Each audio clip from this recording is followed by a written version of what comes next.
क्योंकि तुम इस डब्बा के ऊपर कैसे चढ़ गया? और जो तुम बिस्किट निकाल के चुरा चुरा के खा रहा है, बिस्किट भी अंदर से निकाल लिया भाई।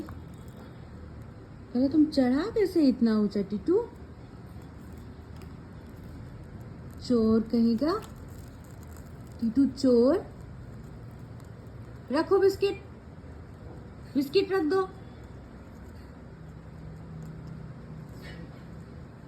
सुनता है।